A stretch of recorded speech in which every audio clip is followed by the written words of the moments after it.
رمضان رمضان رمضان يا حبيب رمضان رمضان ليتك دوما قريب.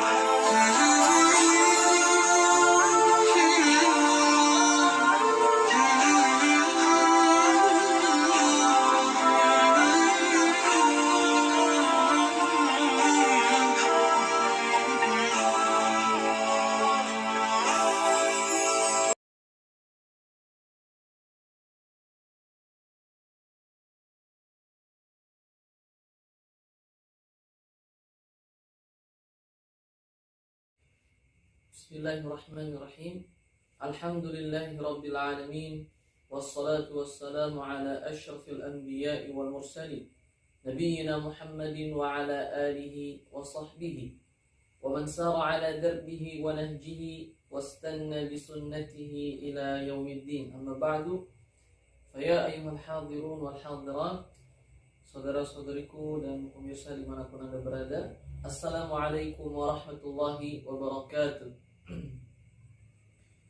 Alhamdulillah, kita memuji Allah Subhanahu wa taala, salawat serta salam semoga selalu tercurahkan kepada Nabi kita Nabi Muhammad sallallahu alaihi wasallam, juga semoga tercurahkan kepada keluarganya, sahabatnya dan para pengikutnya hingga akhir zaman, dan semoga Allah Subhanahu wa taala menjadikan kita semua sebagai pengikut setianya Rasulullah sallallahu alaihi wasallam.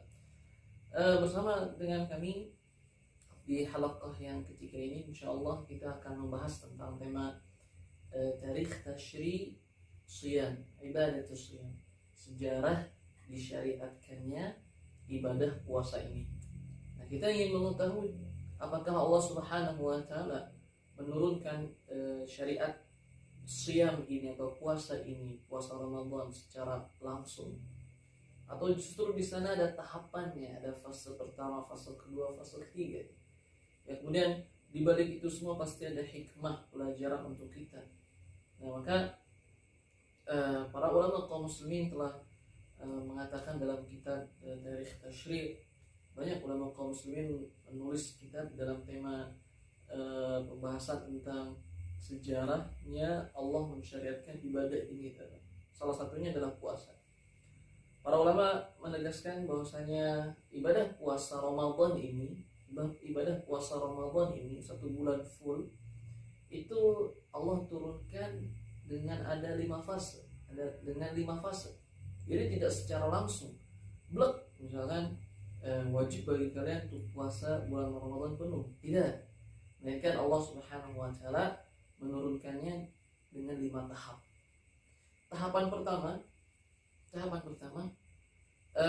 Allah Subhanahu wa taala memerintahkan Rasulnya dan umatnya di zaman awal Islam, yaitu generasi sahabat, untuk berpuasa Ayyamul Bidh dan puasa Asyura. Ayyamul Bidh itu puasa 3 hari di setiap bulan Hijriah. Tanggal 13, 14, 15. Ayyamul Bidh disebutnya hari-hari yang putih. Kenapa? Karena di tanggal 13, 14, 15 bulan Hijriah itu keadaan bulan di malam hari sedang purnama, bulan purnama, sehingga terang, putih, terang benderang gitu. Sehingga disebutnya Ayyamul Bidh. Karena pada saat itu bulan di tanggal 13, 14, 15 di bulan Hijriah, bukan Masihiyah, bukan Februari, tapi Hijriah, Muharram, Safar, Rabiul Awwal, Rabiul Akhir, Jumadil Ula, Jumadil Tsaniyah, itu keadaan bulan di malam harinya sedang purnama. 3 hari dalam 1 bulan. Kemudian yang kedua yang tadi puasa Asyura. Puasa Asyura itu adalah puasa di tanggal 10 bulan Muharram. Tanggal 10 bulan Muharram. Sebenarnya masing-masing dari ini ada kisah dari Rasulullah SAW dan sahabat yang luar biasa, penuh banyak pelajaran, akan tapi bukan di sini tempatnya. Insyaallah di tema berikutnya kita akan sampaikan insyaallah taala. Nah, jadi pertama, puasa Allah turunkan untuk melatih sahabat itu puasa Ayyamul Bidh, 3 hari dalam 1 bulan, dibarengi dengan tanggal 10 Muharram, puasa Asyura namanya. Oleh karenanya di sini Allah Subhanahu wa taala berfirman dalam surat Al-Baqarah Ya ayyuhalladzina amanu kutiba alaikumus shiyamu kama kutiba alal ladzina min qablikum la'allakum tattaqun. Wahai orang-orang beriman, telah diwajibkan bagi kalian berpuasa. Berpuasa sebagaimana umat terdahulu telah diwajibkan berpuasa juga, agar supaya kalian menjadi orang yang bertakwa, agar supaya kalian menjadi orang yang muttaqin.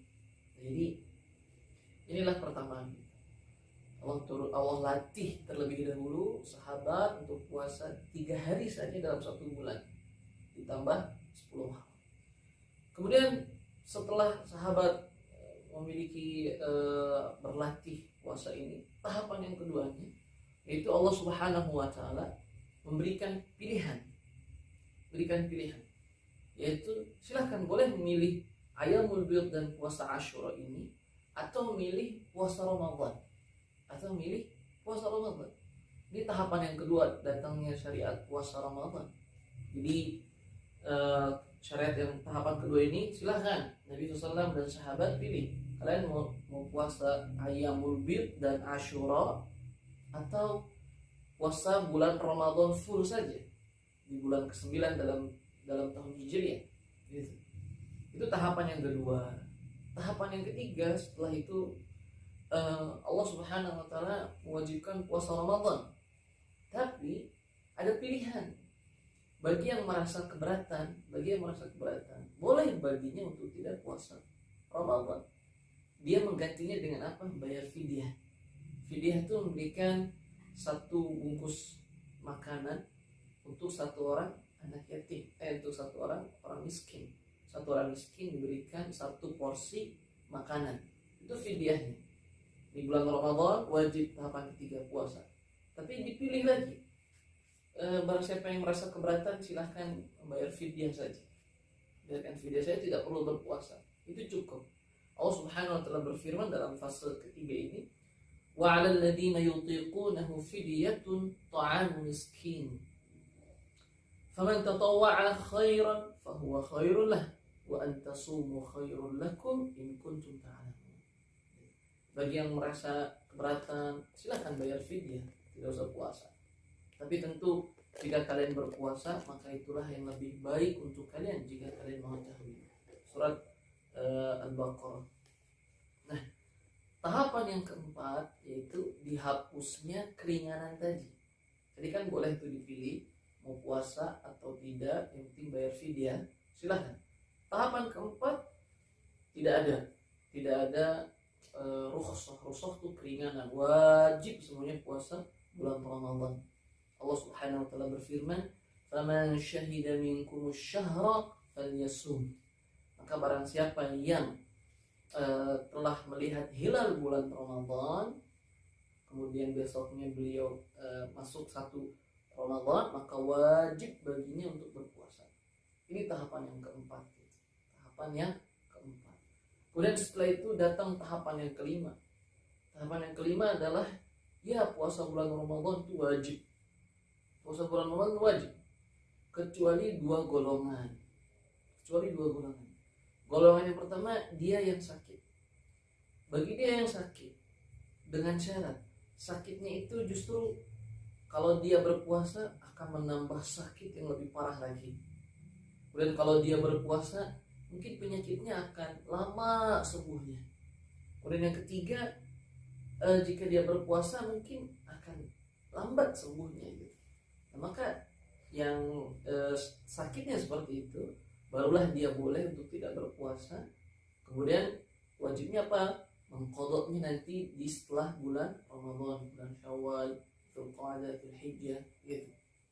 Nah, yang kedua orang yang sedang safar. Maka orang yang sedang safar punya perjalanan jauh, boleh baginya untuk tidak berpuasa di siang hari Ramadan. Setelah 5 ini barulah puasa Ramadan itu Allah Subhanahu wa taala wajibkan di fase yang kelima ini untuk puasa Ramadan kecuali 2 golongan. Kecuali yang sakit maupun yang safar itu di tahun 2 Hijriah.